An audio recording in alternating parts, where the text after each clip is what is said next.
When I first saw Vincent's work, I did not know what to think. I was shocked and I thought, wow, what are these people he paints? Are they ghosts or dead bodies or some kind of zombies?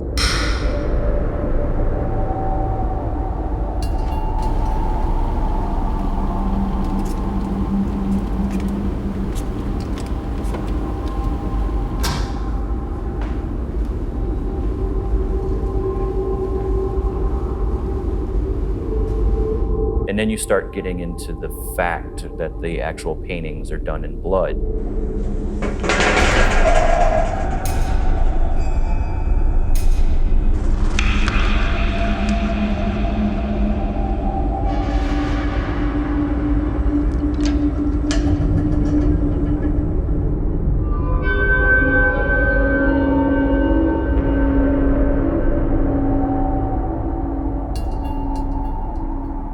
I am truly grateful to have lived because I never thought I'd see the day that I'd be grateful for anything at all because I didn't want to be here.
The conception process happens in a number of ways. Many times I'll have a vision.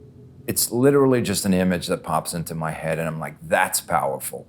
And I don't know where it's like really coming from. It's kind of like an amalgamation of like emotion and experience. Before I even do any tests here, the other way is sitting down with intent, sitting down with some conscious intent of communicating a particular thing or meditating on a particular person, place, or thing that in my life needs resolve, needs resolution.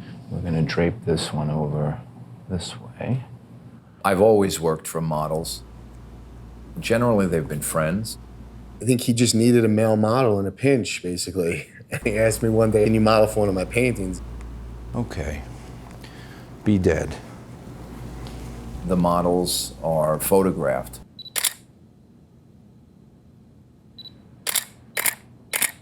I work from photos in the actual painting process. I'll usually work from maybe 2 to 3 of the photos taken. I have a career in being dead on the canvas in Vinny's blood. That's my modeling career. I've done lots of modeling, and to say that I've been rendered in human blood is the coolest thing.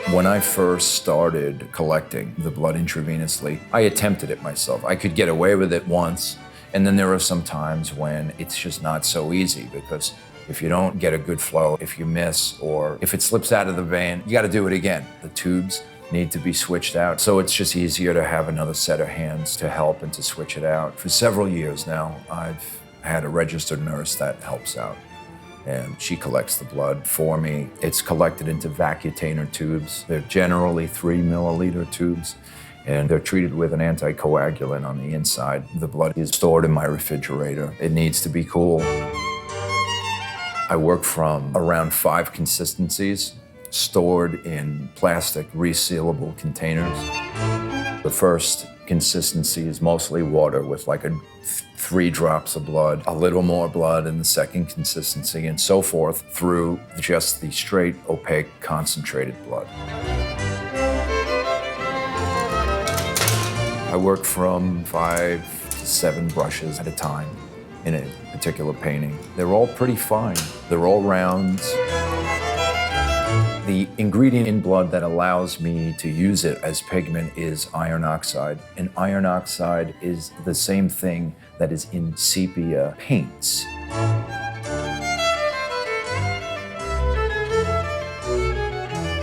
I work on a very particular type of paper, which is supposedly the oldest paper mill in the world and was also supposedly used by Da Vinci.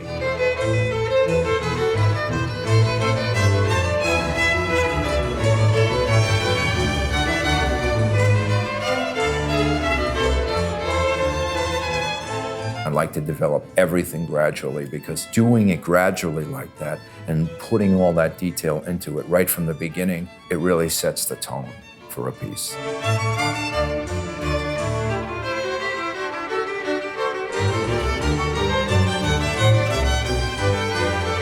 You might have to say him working in Vincent in white. That is a very unique and personal approach that I never have seen anybody, to my knowing, doing it the same way exactly like Vincent before.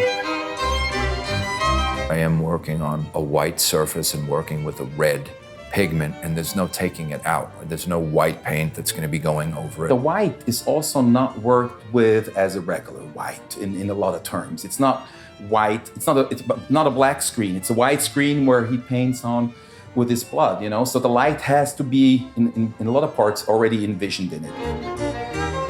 Size is going to dictate the amount of time these things take. They all take a tremendous amount of time.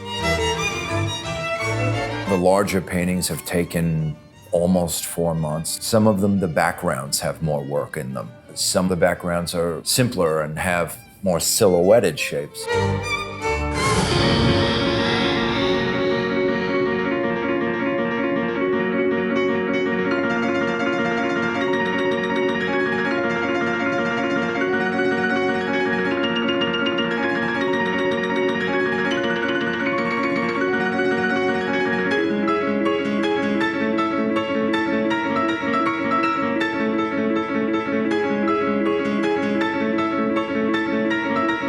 Over the course of a painting, the blood actually goes through this kind of decomposition process where it becomes more opaque. And that's how I achieve my darks. So I cannot get the darks that are necessary for the completion of a painting with fresh blood. It has to have decomposed a while and been sitting for a certain amount of time at room temperature. So it's another natural process aiding in the creative process. Something I've honed over the course of many years now. These pieces will hold up just as well as any other medium. I'm able to roll it up. It does not crack. It stays completely fixed on the surface of the painting. The first impressions when I first seen Vincent's work was just utterly, completely blown away, you know. That, you know, I mean, obviously your mind first goes into his technical ability and his craftsmanship for you know, and then also, you know, my knowledge of first looking at it, I thought it was a form of watercolor or something like that. Anybody out there who's ever experienced painting in watercolor, it is not easy. It's the most unforgiving type of medium that you could work with. When you begin to understand how it is to paint with that medium and see what he does with it, it's mind-blowing. It's painstaking. It can be kind of painful at times because it's maddening. When is it done? You keep pushing it and trying to finish and get as much detail per square centimeter as possible. Then there's the whole thing right, and taking, I don't know how many steps back when you're looking at a painting before you finish it, like hundreds, and How many brush strokes? Hundreds of thousands over the surface of a painting. The matter of blood is as close as you personally can get because you're painting yourself onto the canvas, period.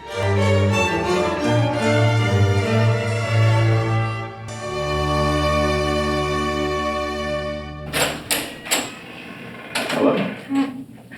Pleasure. Vincent. I would want to design that eventually gonna continue on my neck and the whole back too. I don't know what angle she would look like more badass. 3/4 view is always more interesting. Comments to you about working around the work. It's possible. We can do it. When I first time saw his paintings, I was such deeply impressed with his art. And I found out he's also a tattoo artist. So that's when I had no doubt that's the artist for me, that's the right person. I started tattooing in the year 2000.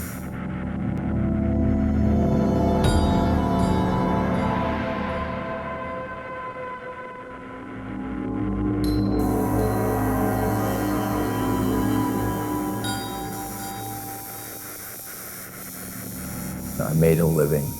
I was able to harmonize what my pursuit was in life, which was to make art, harmonize my livelihood and that vocation.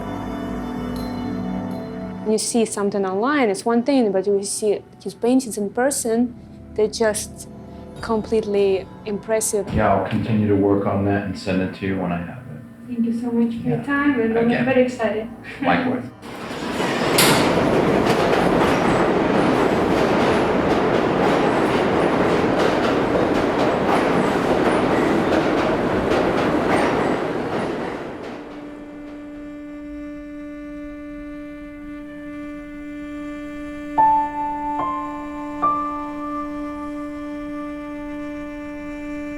I was born in Brooklyn, New York. I was born to Angela M. Castiglia and Vincent Alfred Castiglia.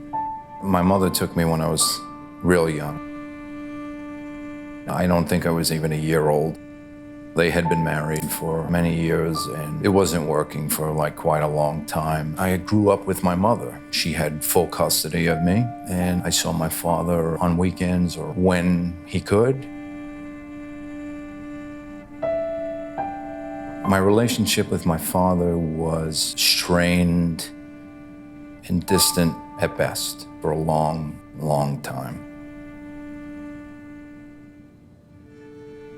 There were a lot of lies and there was a lot of deceit on my mother's end, and so it alienated me from him. My father was a good guy, but he was a very distant guy.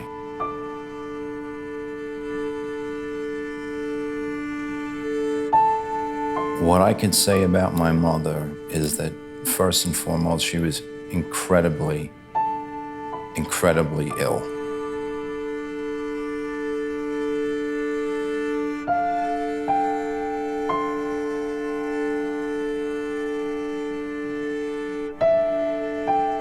This is the Windsor Terrace area of Brooklyn. We're here at a house I grew up in as a kid. I spent the first 8 years of my life in this house behind us on the second floor. My mother and I lived in that apartment, and this was, it was probably the darkest time of my life.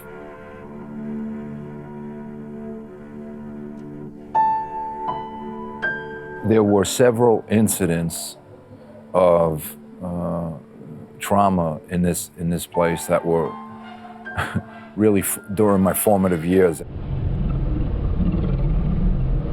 The situation was extraordinarily abusive. Abuse is just a small word for what he had to deal with. I was stripped of everything that could have ever been considered a life before I knew what one was. I think it's the worst thing I've ever heard in my life. There was a lot of physical abuse, there was emotional abuse, there was all kinds of abuse. There's like a 0 to 10, 10 being bad. I guess it would be 12,790. I'd say that. His mother put him through a horrific one episode after the other, where not only was there physical abuse, but there was other violations constantly. A horrific way to grow up for a child. And there was a lot of it. She knew about it. She took part in it. It's incomprehensible. It's like being murdered and your blood replaced with venom. This went on for a solid year at that time. The poison just soured even more that was running through me, you know, over time, and it just became more morbid. I thought of killing myself at that age, and I didn't know what was going to happen if I did that. I was completely dead inside, and I really didn't want any part to do with life beyond that point. I remember when the abuse started, kind of, you know, feeling like a human being. And then it was like whatever I was born as died and was replaced with something else, like something really old and diseased and longing for death. I would say to myself after saying goodnight to him, I would hug him, I would kiss him, I would say, I love you, I'd say all these positive things, and then I'd leave and I'd say, wow, this guy's fucking ruined. He's gonna be ruined.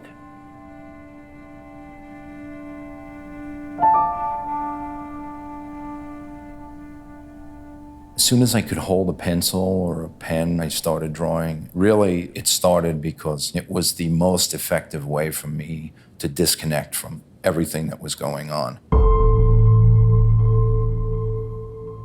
And it's something I just continually did for that purpose.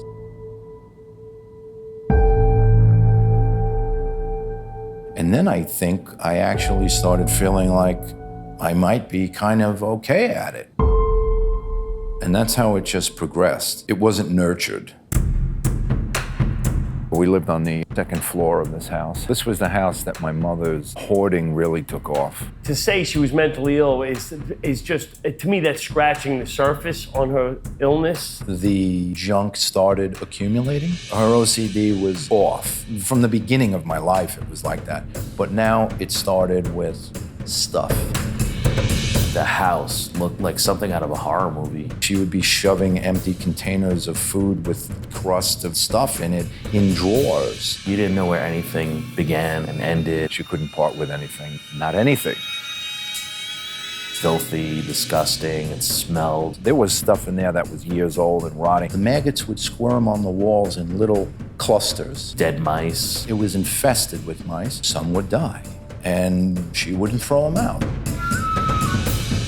It was like being in prison. I'd go in and lock the door to my bedroom. His room was immaculate. It was padlocked from the outside. If I could not come home for weeks or, you know, even months at a time, I did that. Even if I had to live on a park bench, I'd probably use that as a more sane alternative. I used to wake up to, you fucking bastard, you ruined my life. I should have ripped you out of me when I had the chance.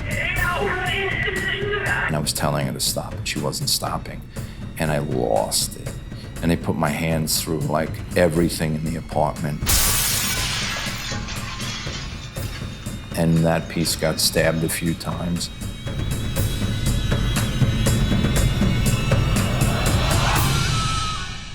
I then proceeded to write a message to my mother on the wall. That was the first time I had used blood to do something visual like that. And in the wrong circumstances, it felt right to do that because I was leaving a mark there. I was communicating something through the pain that I was experiencing, through the literal pain of the blood that was running out of my knuckles.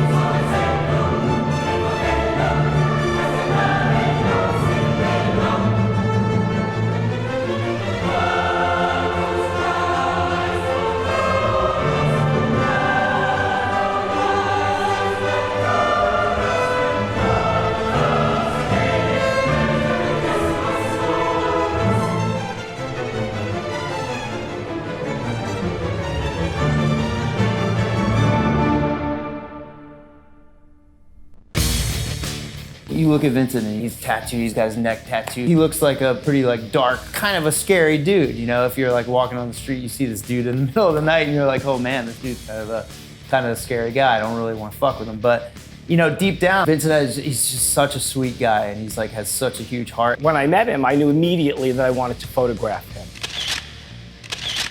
When I always take his picture, I always try to get him to smile in the pictures. And he's so serious, and everything is so, you know, dark, and I'm not gonna smile. I'm like, fuck that shit. You're gonna fucking smile in my pictures.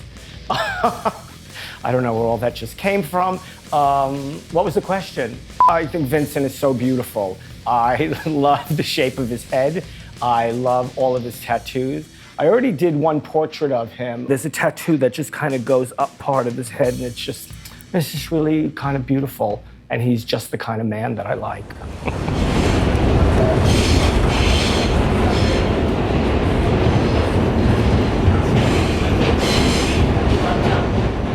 You see the decay in your home with your mom. You see closeness to that, you see closeness to life, and you endure it.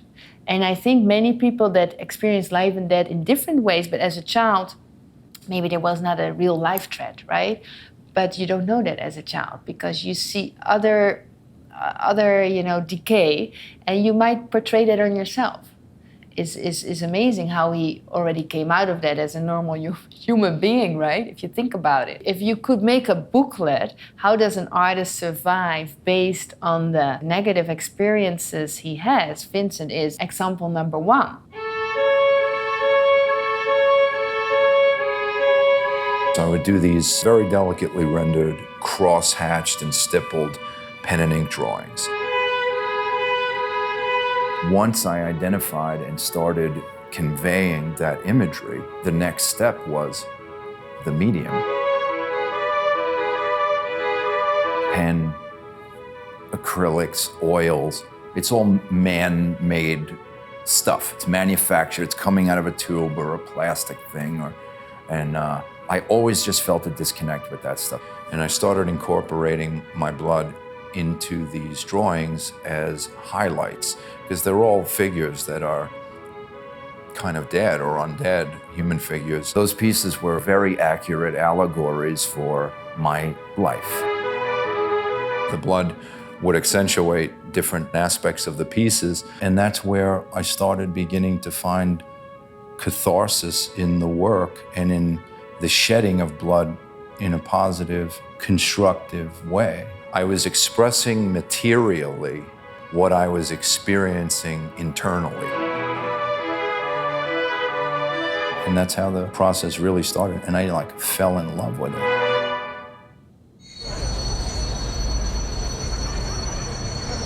This is the apartment building I had my first studio in.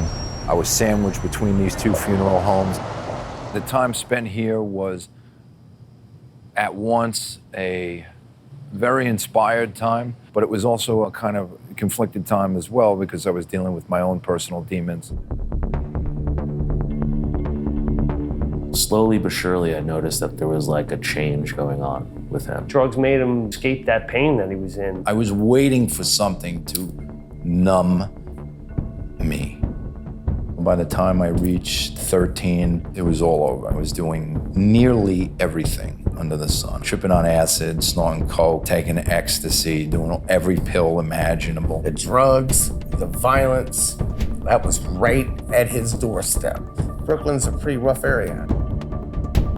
It was a real heavy drug area at the time. It was like early, mid-'80s, and there were more crack vials on the ground than cigarette butts. As inner city as you can get. And when you say Brooklyn, it was, you think toughness, and no doubt about it. It's a tough neighborhood. They were selling coke and crack. They had nice clothes, they had jewelry. They were all not looking like destitute, what you think of as drug addicts. After looking at what he was living in, it kind of put into perspective what he was going through. Living in a garbage dump, I was just trying not to feel and not to experience anything. I was trying to get as numb as I possibly could from the time I opened my eyes to the time I passed out. He was buying in bulk. It was like going to fucking Costco. I'd sleep in an alleyway, I slept on rooftops. Anything goes when he's at the worst of his worst. You know, people hurt themselves physically because they don't want to feel the pain. Now, that's fucking reality, see? Because a physical thing is nothing. It's absolutely nothing compared to the pain that you're feeling inside. The way I proceeded through life for a long time was I was trying to die. A lot of people look at people who have had addiction and come out of it still as a weak person. I feel just the opposite. Somebody can come out of an addiction.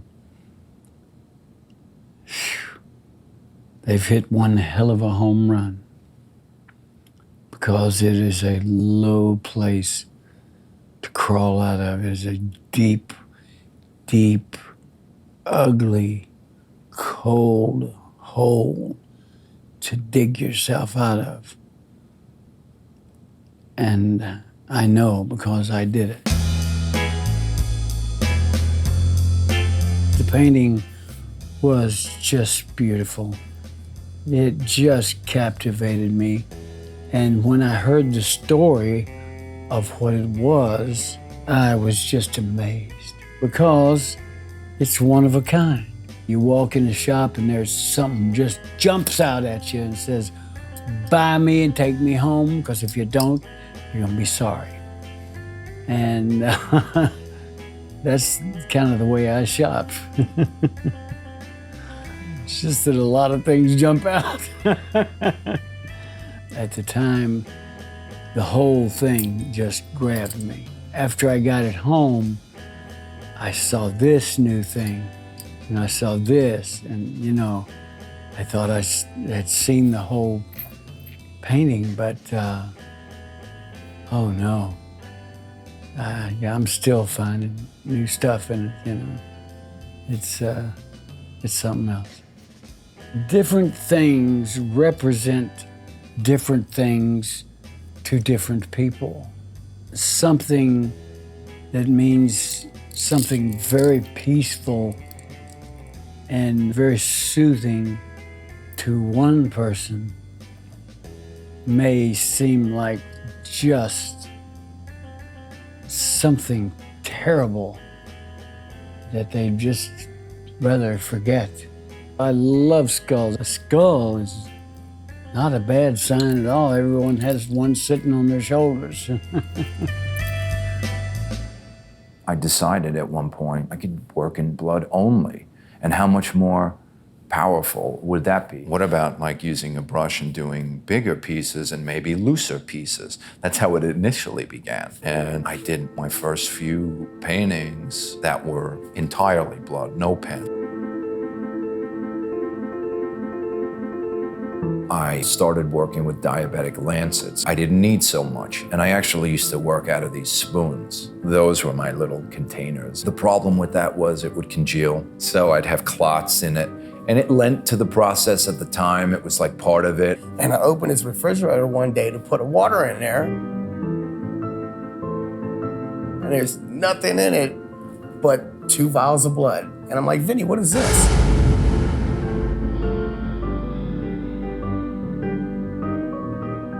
As the endeavor became increasingly serious, the concepts got larger.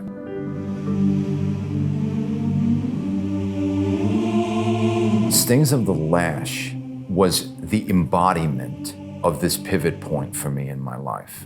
The Christ picture was the first one that I seen fully in detail, and I seen how big it was, and I'm like, oh my God, this is truly amazing. There's a Christ-like motif happening. The figure goes from living flesh to disintegrating down to bone. It was a meditation on my experience. It was a really pivotal work. It was my first big, full-scale, finished painting in human blood.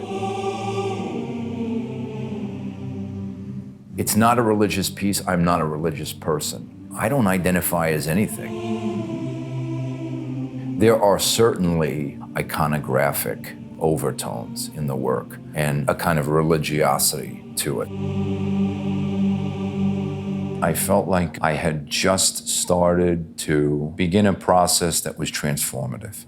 It seems perfectly logical that your blood that's circulated through every organ in your body and your brain might pick, and is full of DNA, might pick up all that resonance and history and everything. And then if you kind of leach that out, which was obviously bloodletting is a very traditional notion, then why not use that as a way of getting rid of bitterness and poisons in your body? With each piece, I felt good. I would tell him, you know, all the pain you're going through, when your heart bleeds, it bleeds gold, because he would tell me, after this would happen to me, or, you know, I'm feeling like this, I'd start painting, you know, as an outlet.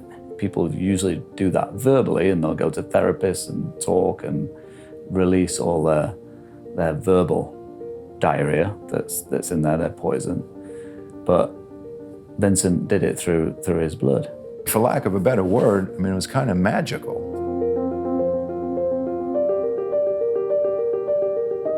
It was contemplative, and it gave something back to me, and I experienced some beauty in not only the creation of it, but then its existence. It was like looking at a piece of my self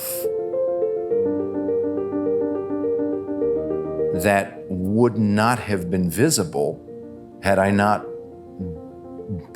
engaged in this process. It's like meeting a soulmate. Vincent, a part of his work is that he's using subterranean feelings that are going to be expressed in a certain way, and he uses it to create beauty.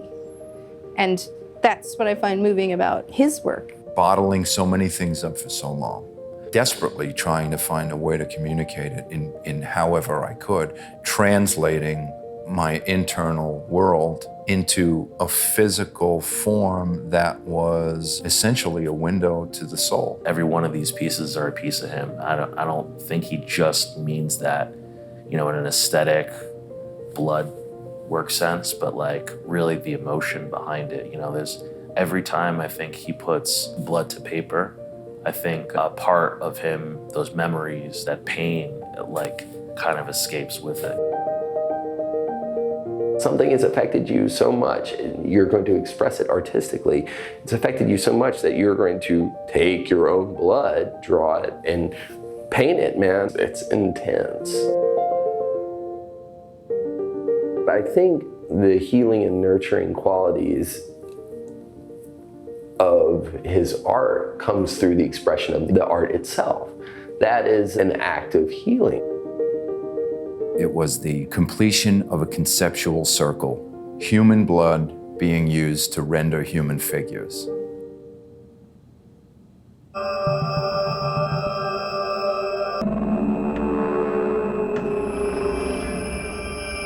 My very first exhibition was at the H.R. Giger Museum Gallery in Switzerland.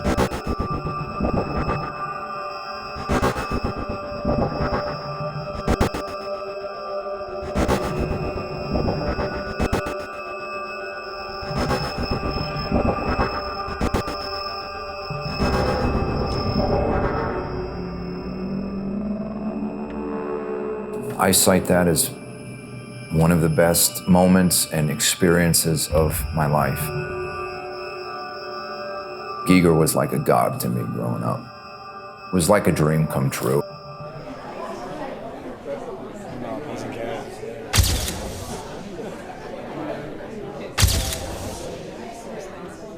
It was really a special atmosphere.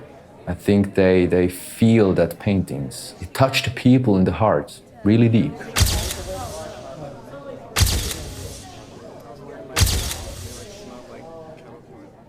In addition to being, you know, one of the greatest artists of our time, he was kind of a prophet.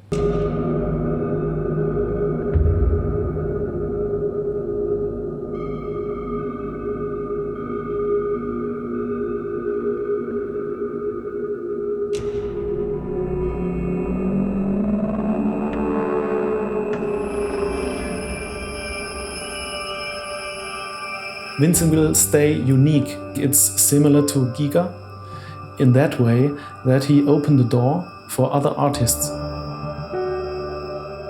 Giger was an unparalleled talent. His work was just so far beyond anything I've ever seen. It was as much a mystery to Giger as it is to everyone else. I call my friends in Switzerland family because that's what they are to me. Giger and Vincent process fears in their work. He's bleeding for his paintings, and the paintings are healing Vincent. So it's a beautiful thing, and it makes him unique and alive. We are in the garden of H.R. Giger in Zurich, and I introduce you in the garden. For example, this is a very old thing. It's a chair he used during making Shepperton Studio Alien 1. Vincent, I introduced him to the place where the genius was painting. This was where Giger painted all of his major works. This was the basically the mechanism that held the canvases that he would paint on, and by remote control manipulate this up and down in order to work on these huge canvases. And he wouldn't have to move himself. He just had a chair on wheels and, you know, would by remote click this up and down, and the painting would go into the floor below of the lower unit. Wow.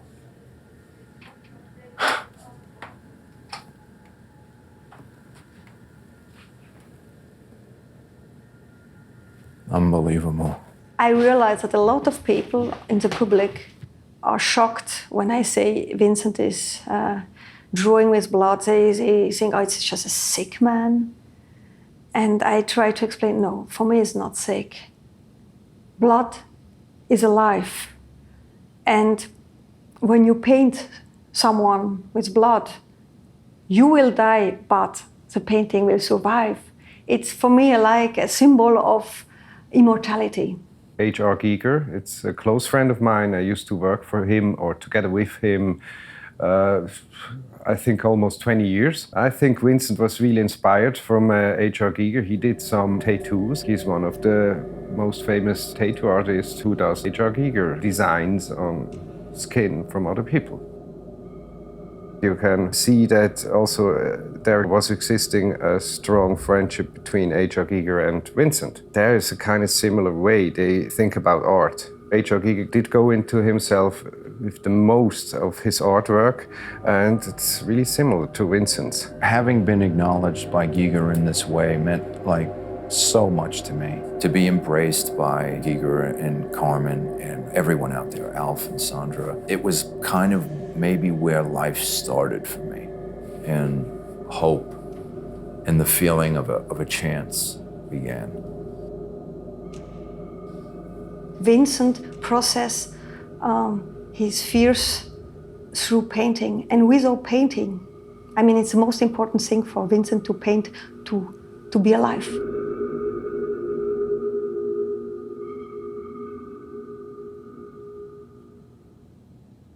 I've been through some dark times.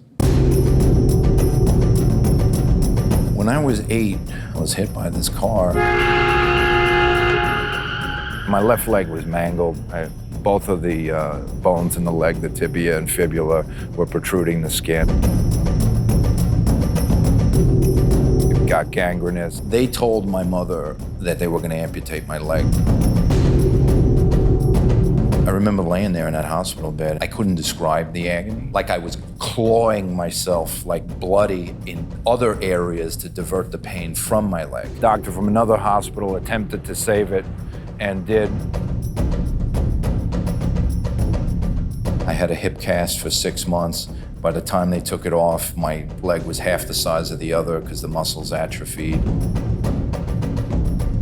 That's where I just started forming like the mythos of my existence. I guess I was just put here to suffer.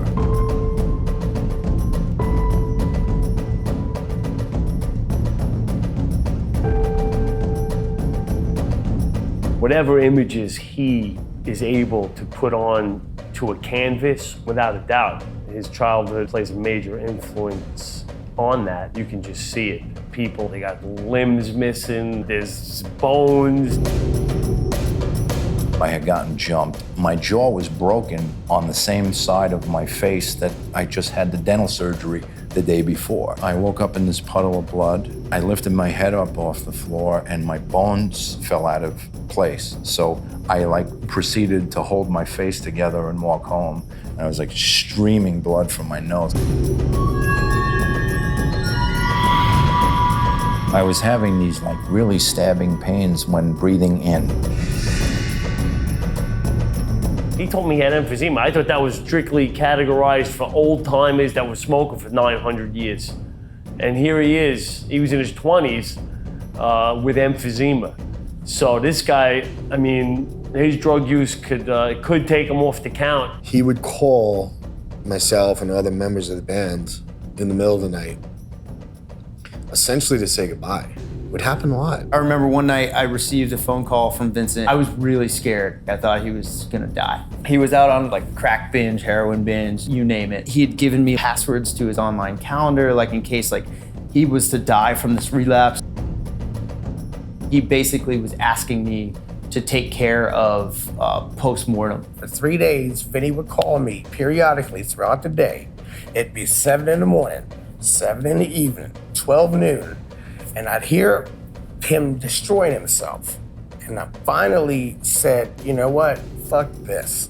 This man is crying out for help. I drove up from Washington, D.C., went into New York City, picked him up. We went by his house to grab a couple clothes, and I took him back down with me. And that nightmare was over. I don't remember anyone in my life doing giving of themselves in that way and being being that proactive in trying to not see me die. As soon as he got to my house, he went straight to bed and slept for 2 days. He actually dropped me back off, started all over again.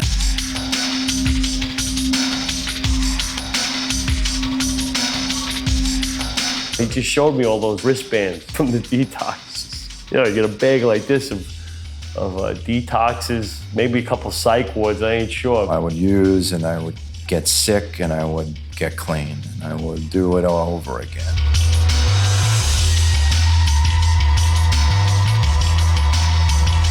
I know him a long time, so I've seen him clean, I've seen him not clean. He called me out of the blue. He was just saying how he's passing out on the floor and he really needs my help. He said he's very weak and he can't stretch his canvas. He thinks that he might have taken too much blood. And that was his excuse. My lung collapsed.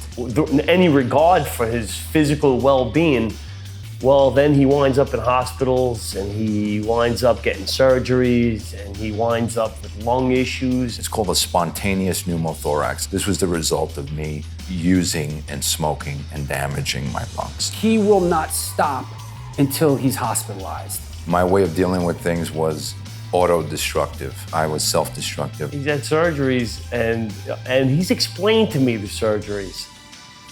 Not only am I dealing with this, I'm also aspirating blood. I'm breathing blood up out of my throat. Catheters, the pain. It's a type of pain that is incommunicable. It's overwhelming. It's completely encompassing. Physical brutalization of his body. I look like the back of a computer because I got more tubes and wires sticking out of me than my Mac. I don't know many people that used like Vincent that are still alive. I have a chest tube, it'll be blowing and you'll get this pain. And then when it cycles out, it's like sucking the blood out and you see it go. It's called a chest drain. I was catheterized 6 times because the triple dose of anesthesia disabled my bladder. I was unable to urinate for 2 weeks. The doctors told me that the recovery was going to be 6 months. It wasn't until the 12-month mark that I started feeling like I wasn't handicapped. The sicker I got and the lower the bottoms got and the more damage I did to my body, I felt like I was making progress, actually.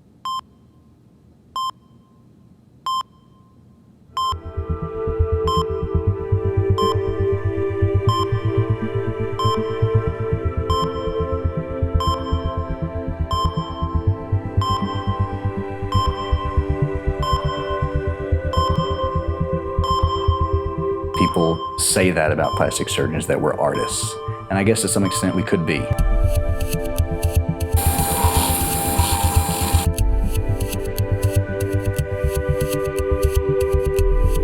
I definitely think that there is a link between how artists visualize their work and how I have to visualize my work.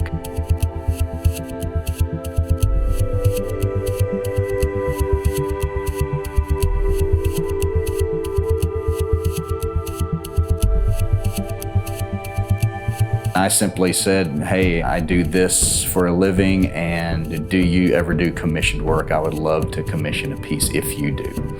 And he answered yes, he was interested. There was a number of reasons that would attract such collectors. If you're commissioning a piece of art, you really want the artist's work. You don't want your work through his hands. So I gave very little direction, I think. And ended up with this beautiful thing.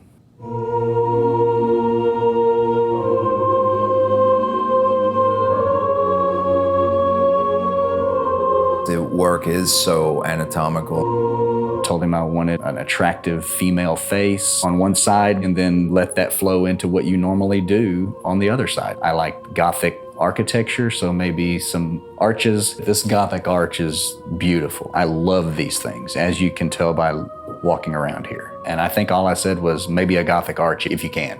Much of his work includes some sort of layers removed from the human body, and it's very accurate. The parts I've looked at, you know, it's an accurate portrayal of what's inside. The ability to have part of the image perfect with skin, hair, and then as you move throughout the rest of the image, there's maybe bone, fat tissue, or muscle. It's amazing. And then he's got this musculature, and I'll tell you, from a facial plastic surgeon, these two muscles right here are extremely accurate. That's exactly what they look like on the inside. I look at these all the time. He studies anatomy, obviously. That's not hard to find books on that. I mean, it's everywhere, but he's taken time to really learn it and get it right. Even people that see it every day can look at it and say, hey, that's pretty realistic. If I'm an artist of some sort working with human tissue, he's the same thing. He's an artist, obviously working with human tissue. Blood is a human tissue.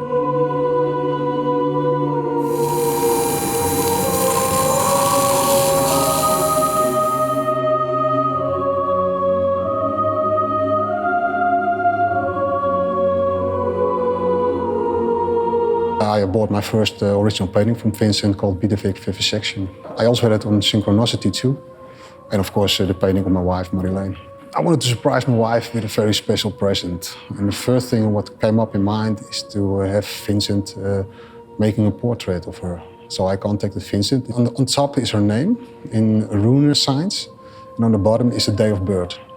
He said, do you want the picture of her face very nice, or do you want it a bit decaying, like the works I make? So I told him, it must be decaying, because that's your thing.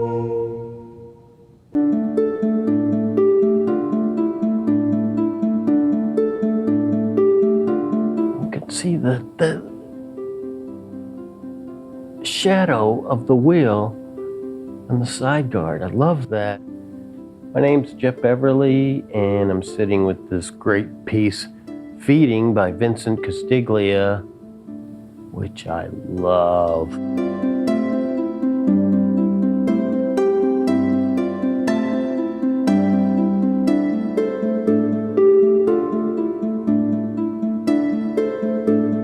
Back in 1986, I was in a car crash where I broke my neck.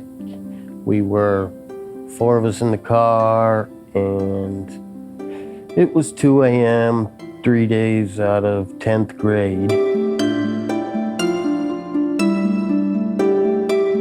We're doing 90 miles an hour in the pouring Michigan rain, and the car hydroplaned and went off the road, hit one tree, and then bounced into two others, and two guys up front died. And I broke my neck, and I'm paralyzed from my armpits down. I've got, as you can tell, impairment in my arms, and my fingers don't individually work. I can see why he would connect so deeply with that piece. A lot of it is like me, like her legs, mine are essentially like that. They don't work, and I've got to lift them and move them around, and her arms are even impaired. And then the fact that he uses his own blood, what a unique idea. That just really blew me away. I thought, that's something else.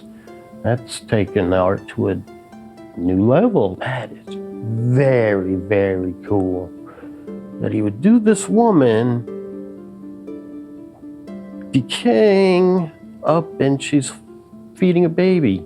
You have the juxtaposition of the living and the dead flesh, of the upright and pristine and the mangled and contorted, and of the death and of the life, the rebirth. There's hope there. It's sort of a taboo subject. I think people don't like to talk about the disabled. This is a representation of that hope, or that tendency to want to give life, to want to nurture, in spite of all of the unsavory things that the things that we consider unsavory about life and end of life.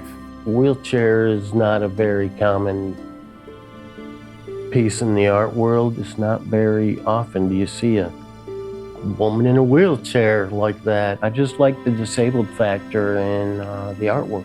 Not a lot of people touch on it. Don't do a whole lot of work on people like me. To know that that's hanging on his wall and part of his collection, and that it brings him some level of enjoyment or appreciation in his life, I mean, that's just tremendous to me. Can't say enough about it.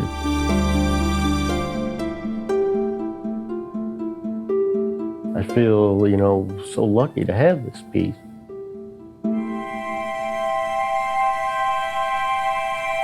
Each has its own unique way of interacting with you and touching you in a different way. So I have 3 of Vincent's original artworks: As Gods, Reflection, and Diaphanous. I think it's like having 3 different children. I think what appeals to me most about Vincent's work is not necessarily that it's painted in blood, but that the fact that he could take the blood and make different contrasts with the blood itself, and also tell a story with that in the painting itself. And the day ye eat thereof, then your eyes shall be opened, and then you shall be as gods, which is the name of the piece, knowing good and evil.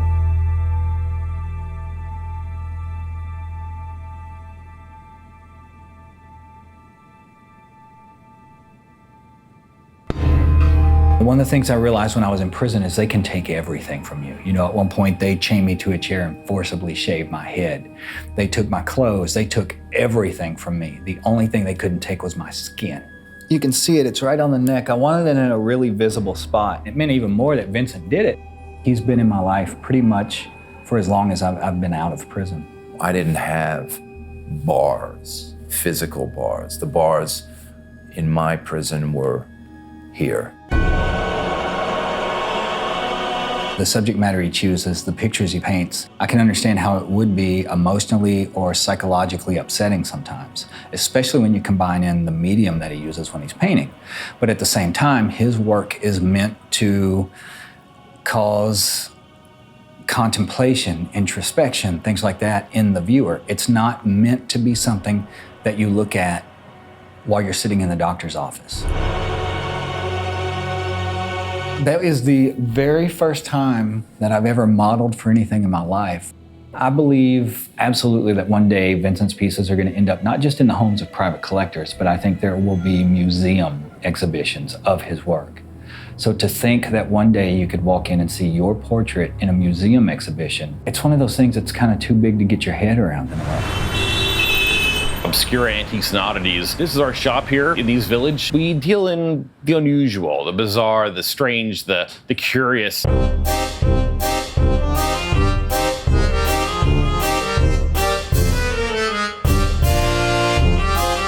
We've known Vincent for years. He's just a regular cast of characters. Vincent was on Oddities several times. We filmed with him once and it was amazing, and we wanted to film with him again. It was a very good episode. He got this really wonderful World War II vintage German blood transfusion kit. I'm very drawn to Vincent's work because it involves the human body and it involves the inevitable decay of the human body and dealing with that head on. You hear blood art and most people are like, ugh. But when you see it, it's not what you think. It's kind of like our shop. A lot of people, oh, that shop deals in creepy stuff, it's scary stuff. When they come in, they realize it's not creepy, it's interesting, it's fascinating, it's not your typical shop or painting for that matter. We were like the only two rocker kids, you know, the rock and metal kids in grade school. We both had long hair, we were both rockers and looked like it. Listened to a lot of Pantera, Slayer. Metal is a really aggressive, brutal form of music.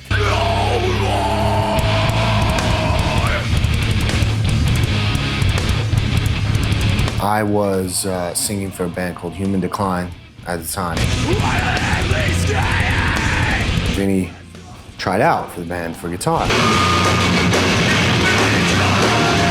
That's what most people don't know, that on top of being this amazing painter, he's also a pretty accomplished guitar player and lyricist.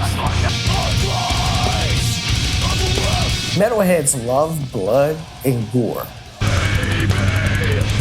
His subject matter is like completely macabre and dark. In the heavy metal scene, whether it's pentagrams or inverted crosses, anarchy, chaos, nihilism. I think Vincent just has the perfect metal aesthetic. If you're a fan of any kind of metal, whether it be power metal, death metal, you know, new metal, whatever, new American metal, Swedish death metal, you see his work, you're taken to it because it's extreme and some of it is just quite bizarre. Let's go!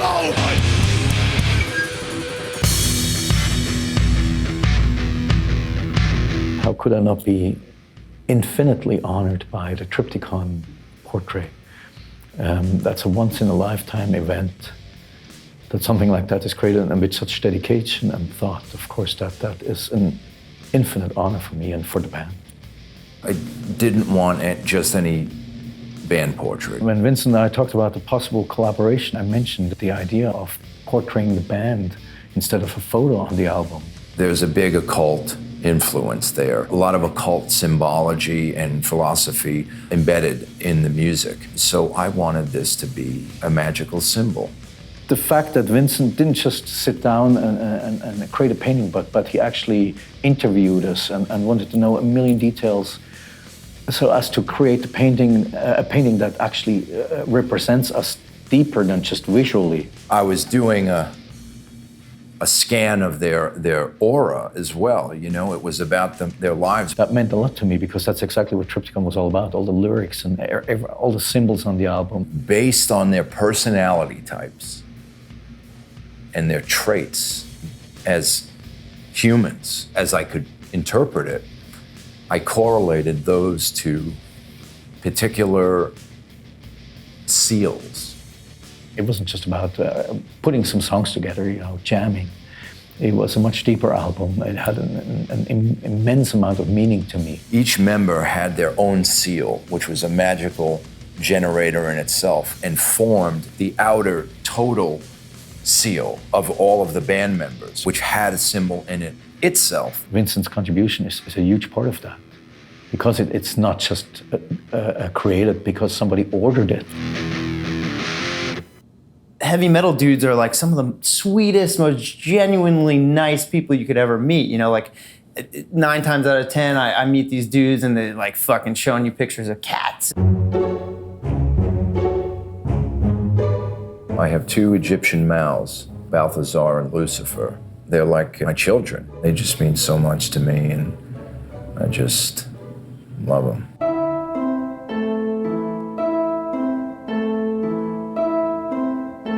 My father gets diagnosed with pancreatic cancer. His father was dying, and he had this whole conversation about whether he felt bad about going to see him because he was an absent father and all this kind of stuff.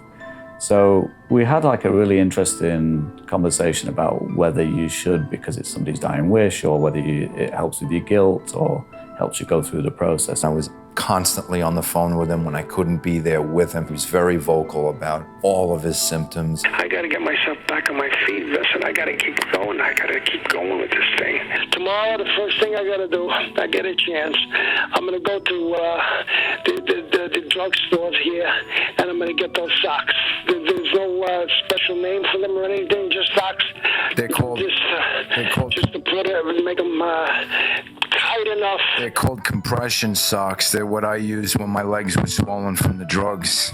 Compression socks, okay. To watch his, him just die. I mean, he was just withering away, and the tumor was growing out of his stomach, and it was a horror show. My mother moved in with him to help him die, but she also continued to hoard in his house. I want to be the way I was before. I used to walk and do and this and that. Everything was clean, clear, and good. Everything was good the way I had it. I was so happy what I had. Now I'm in a jungle. I'm in a fucking jungle, Vincent. I'm in a fucking jungle. It was traumatic. It was a re-traumatization on a few different levels, because going there to see him, to visit him, to try to comfort him and be with him, I'd have to be in a garbage dump. Bags and bags and bags and bags and bags and bags and bags and bags and bags and bags and bags. That's all I have on one side over here. With my mother there. And she's trying to get me down into my spirit. Anything to you. What she's trying to do is trying. I say trying. Oh my God. Vincent was struggling to stay sober himself. Entering hell all over again. It's what I grew up in, and I was going into hell to be with him. In the morning, let's dance for Rita in the morning. I want you to shut up! It really affected me. It really affected me deeply, because his suffering was my suffering. I can't really explain it in any other way. It kind of transferred. And I relapsed several times. I think that's another thing about most alcoholics and addicts, is that they're actually very sensitive people, and they care deeply about stuff. But when you care about stuff, and you really can't handle the emotions, you use something outside of yourself to deal with it. I overdosed. I stopped breathing. This was like serious, I turned blue. He almost took himself out. He was using massive, massive amounts of drugs. They told me that I was, resuscitated once in the ambulance, and that I stopped breathing again. I don't know many people like Vincent that used like Vincent that are still alive. Most of the cats that I know that use like that hardcore, are either dead or in jail or institutionalized. I had just been dead. I had just been revived from being clinically dead. And I'm checking out to go on another run because I can't stop doing what I'm doing. He was on death's doorstep. And for most people, it would change. See, for us, it's like, I'll do it different this time.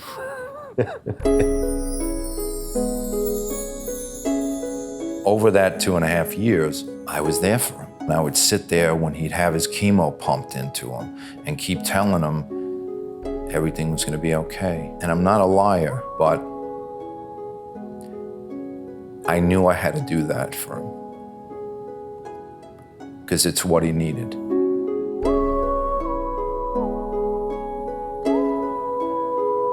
In his last days, he did say words of inspiration and comfort to me. Now, you listen to what I tell you. You take care of yourself. You go on, you do what you gotta do. You gotta do what I told you. You gotta set yourself straight and don't look back. You know what I'm telling you? Yeah. Don't look back. You just set yourself up. You do your things, what you have to do, and you just don't look back at nothing. Just keep going on, Vincent. And you gotta make it big, Vincent. You gotta do that for me. Okay, Vincent? All right. Take care. All right. Good night. Good night.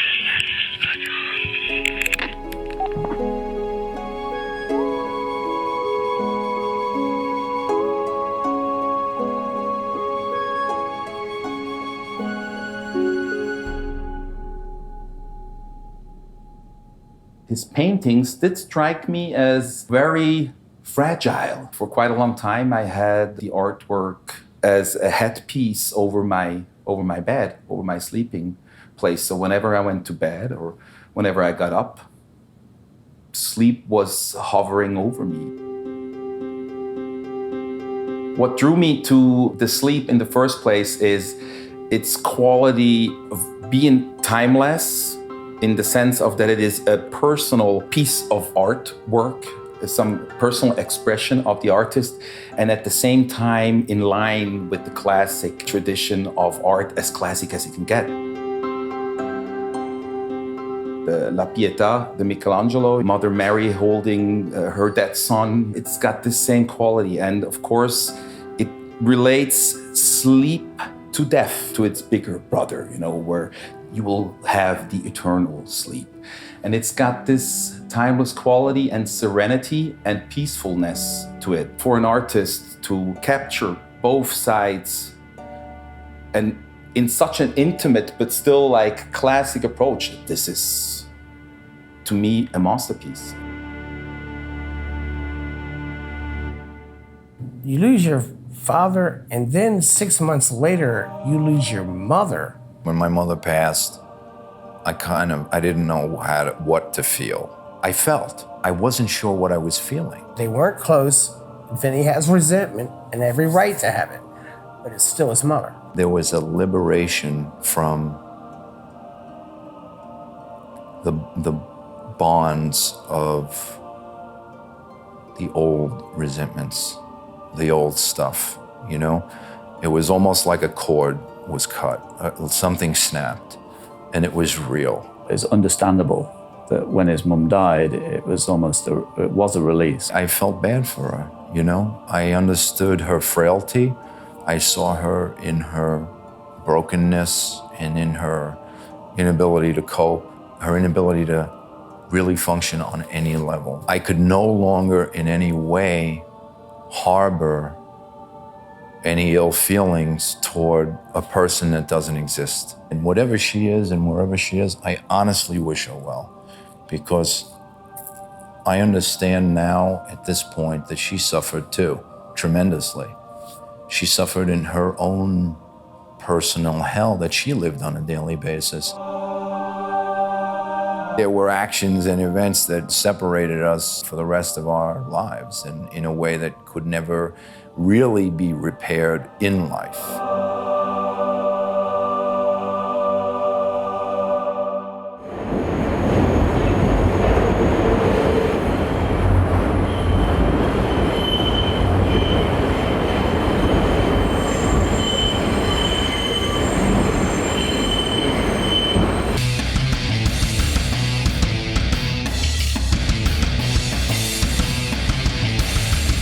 I participated in a group show at Lethal Amounts Gallery in LA. In the Demons show, we had heard that Kerry King and his wife, Aisha King, were really interested in coming to visit to see Vincent's work. She's seriously into art.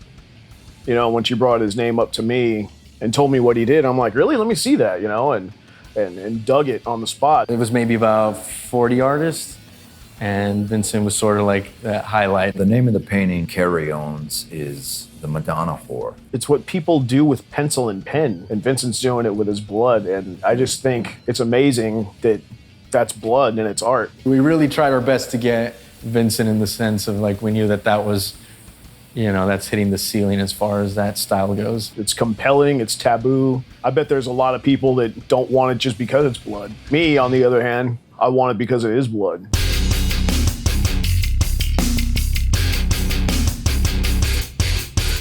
Gary and Brian were talking one time and saying, hey man, why don't we do a guitar in my blood? That'd be kind of cool. So then they call me up and say, hey Chris, do you think this would be possible? And I'm like, first thing I said was, if it's physically possible to get the blood to stick onto the wood, however that process is, well then fuck yeah. I'm familiar with his work. He knows I want something like dark. Anybody could go home and get out like their Boy Scout knife and dribble some blood on an easel and slop some shit on it. But Vincent painting it, you know, it's gonna be in my own blood.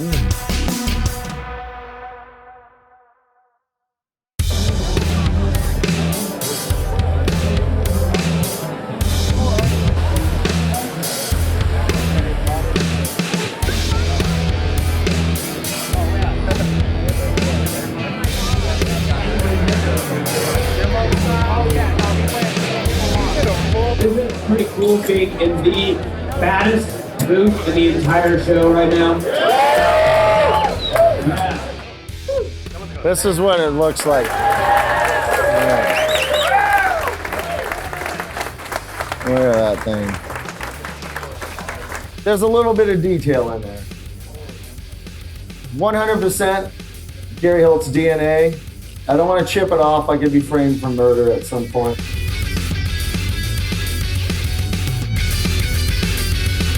Terrifying, evil, and beautiful all at the same time. He nailed it, and the extreme horns he put on it, and the detail in each ripple in those horns. It's fucking insane.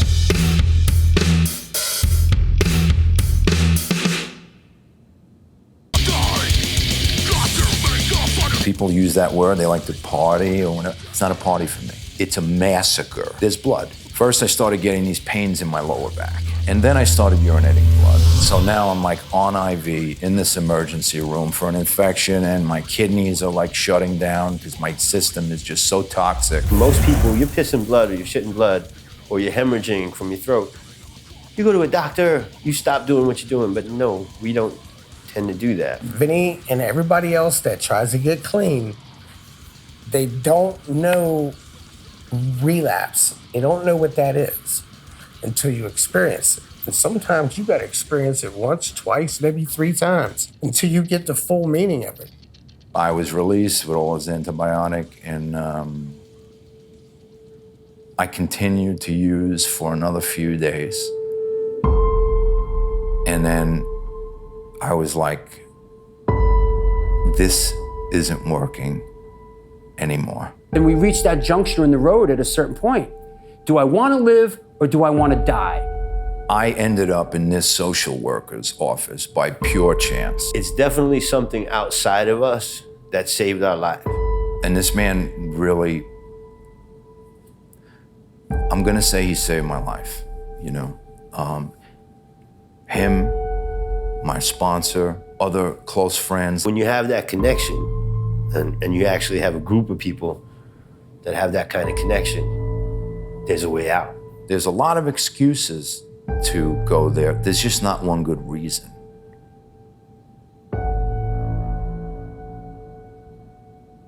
I think his true savior, it was the creating part. He was creating some sort of beauty in all the ugliness and all the terror and all the pain and all the suffering and all his own hatred for what was done to him, to those people, for the hatred of himself.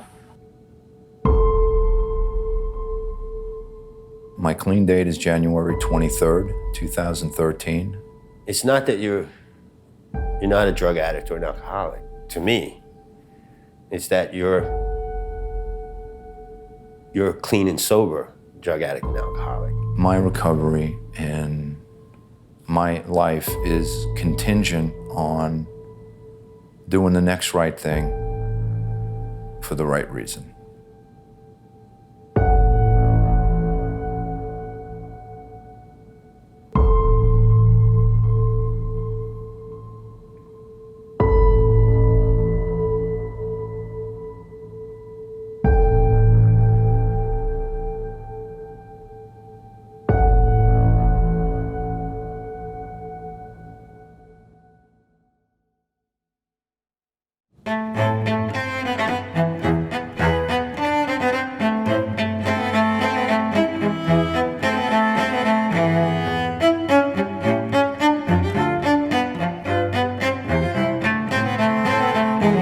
He's one of the pioneers of his style in the contemporary art world. I had an opening in the gallery and I wanted to be able to showcase his work. The response was incredible. There are people out there that have kind of painted with blood before, but they've never really gone into the detail, which Vincent has, and this is one of the reasons why he has the following that he does, and why I support him 100% on his ventures, is because whatever he's doing, he's making sure he has his all in it. He's taken every little struggle in his life and put that into the paintings. Every single aspect that you look in his piece, it's his life.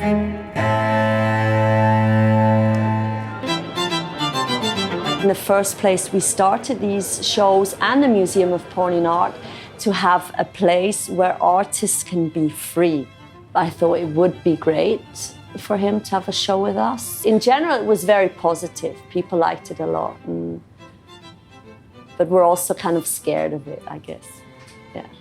The style is very light and transparent, completely different than what he actually shows in his art. That's kind of a nice combination, I find. It's not too heavy and dark, it's very light. It's just like this healing process, I think maybe he goes through, or maybe nowadays he passed his, bad moments, and now it's just a style he just, managed to create. You could just really feel the suffering and just the bad time, basically, of this man. And for me, it was a time which was, I'm not saying maybe suffering as much as this man on this painting, but it was also a tough time. And I thought it'd just be very nice to have it in my private collection for myself, not for the Museum of Porn Art. And since then, it's at my home, and I love it very much.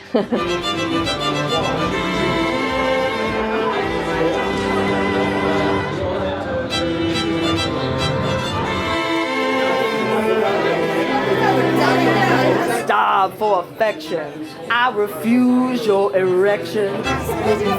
My attraction to Vincent's work is that it not only encapsulates spirituality, but there's an element of rebirth, a regeneration, and the connection between these compositions and the artist himself participating fully and wholly in the process. It has made these works, to me, the most unique pieces of artwork I've ever seen and experienced in my life. One of the coolest things we did was this little project that happened to have a poster done in actual human blood.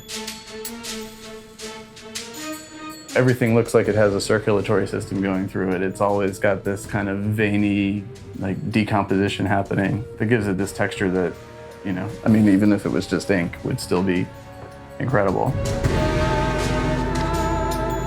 Everybody has Photoshop now, and everybody can make something that looks halfway decent, and that's fine. But I think now more than ever, people appreciate something that's tactile, something that's been labored over, something that has the hand of an artist in it. But it's also, I think, that connection between Vincent and his medium, and the fact that he's literally putting his own blood, sweat, and tears into the work.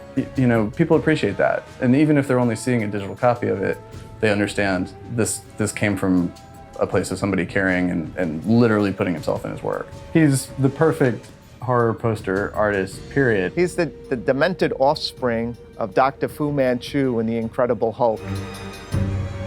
Fangoria is the world's #1 brand in horror entertainment. Corpse Thing was a very low-budget Frankenstein-type story. It was one of the first movies I acquired for the Fangoria DVD VOD label. And then we also wanted to engage our readers, and the people came on our website and do some kind of unique competition to get them really engaged with the movie and to create interest in the movie and to also find a unique piece of artwork to advertise the film. Vincent created an amazing campaign, nothing like we expected, and he won. He won by a wide margin. We were really, really thrilled. I know the filmmakers themselves were really happy with the campaign. It doesn't matter to me if he's recognized in galleries. It's still the image, the iconography, or the symbology, the personal aspects, the perspectives What he is presenting to the world, I believe to be extraordinarily relevant, extraordinarily compelling, making me want to see what he does next. I first was introduced to Vincent's work in consideration for being a featured artist in Tone Volume 1, and obviously I said yes. He has taken blood and very personal reasons and decided to live effectively in a crucible. Even with the technique and the manner in which he is rendering his images, he is taking a crucible-like approach to it. And that reflects in the work, and that should be appreciated. His style it reminds me of the great masters. It reminds me of Da Vinci. It reminds me of Giger. Wow! Wow, that's amazing! Wow, that's really beautiful. I'm so happy. I love it.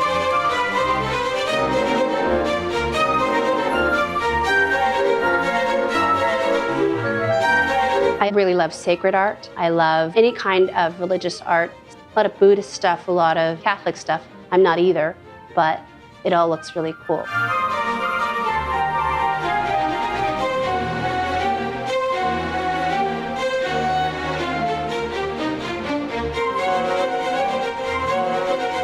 I was really blown away because of his attention to detail and the mastery of his technique. The whole search of finding the right way to do this portrait came about as I wanted to do a pinup of myself using my own menstrual blood, because I think that's a powerful statement for a woman in the shady side of 40, 45. So, you know, to have that kind of commemoration, you know, I think I'm the end of my menstrual years, so it would have been a cool way to memorialize that. But the practicality of it is that it's actually not a good blood to work with. It's not the right consistency, and so he encouraged me to go his route, which is actually going to his phlebotomist and getting blood in. And so I actually went to a studio and met with his phlebotomist, and we took several vials of blood, and it was not so intense. It was not so painful. It was actually a really fun and invigorating experience. I love that sort of like serpentine, like alien eyes. Mm-hmm. It's got like an Alex Grey feeling. You know, it's very fractals sort of feeling. And then this is just, it's very grand. It's very royal, decaying, but that in itself is life. You know, decay is another stage of life. When presented with the final product, I mean, I think it's just so extraordinary and so exciting and so different. It's not anything that I would imagine kind of the way the portrait would have been. It was really unique and exciting. Was it weird to work with somebody else's blood? No, I enjoyed it. Yeah. I really did. That's fun. This was really historical for me. First off, painting a portrait, but in that I'm working in the blood of my collector. You know, this is the first time I've done that. If you talk about personalized art, like it used to be during the Renaissance period, I mean, this is like a revival of that. Second was Julio Santo Domingo. It was a birthday gift for Julio for his 30th birthday party, and his family collected the blood abroad. It was the blood of about 30 different people. They say, well, it's interesting to have something with my own blood at home rather than somebody else's blood. And I mean, you don't want to have Vincent give all his blood away, though, because it's like a very... He already lost, you know, half of his lung during the process. Among all of the donations was a donation from his dog, Chucky. They had a vet draw the blood for them. Everyone that meant the most to him in his life, their blood work was in this piece. Third is director John Borowski.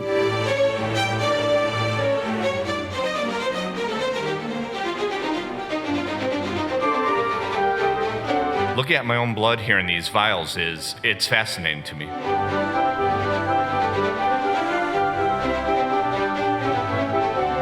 Him moving on also to using other people's blood is, to me, almost a liberating gesture, and shows that he has gathered some personal strength and can now look beyond the horizons that defined him before, which is a good thing.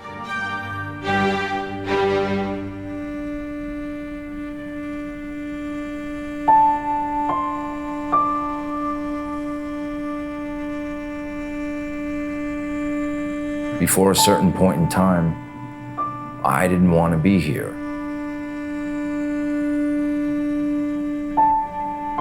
Those scales tipped. And I'm grateful today.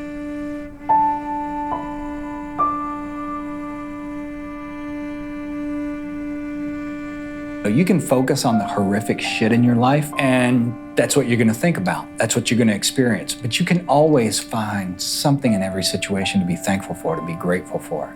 And I think that's the same thing with Vincent's work also. It took all that to make you who you are now.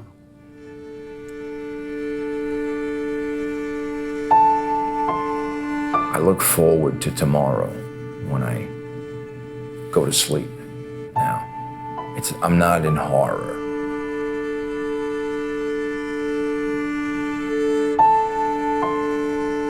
For anyone going through something that maybe doesn't see a way out, like hold on and,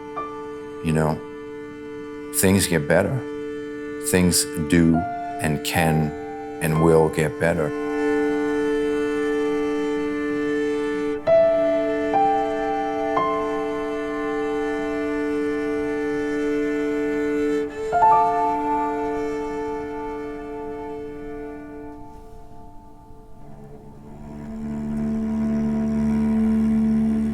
This is how I pray. These are my prayers.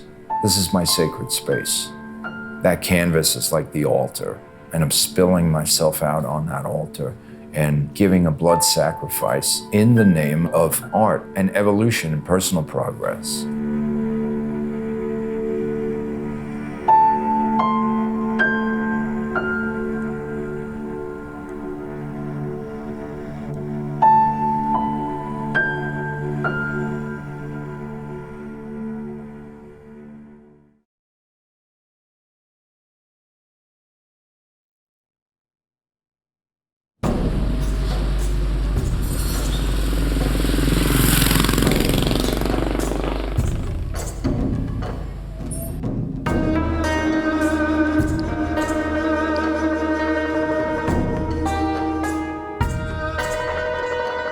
My predecessor, Mauricio Alande, came up with the name for the drink. It's called the Vincent. Vincent Castiglia paints his own blood. And when we call this Vincent, that's because it has blood orange in there, it has blood orange purity, and we're going to garnish it with blood orange also at the same time. And it has a very rich red color. By all means, it's like Vincent's the name. First is going to be the bullet bourbon. Next is going to be the Campari.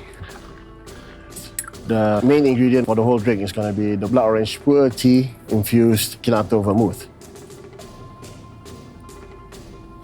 Ladies and gentlemen, Vincent. I'd like to know what it tastes like, but I don't drink.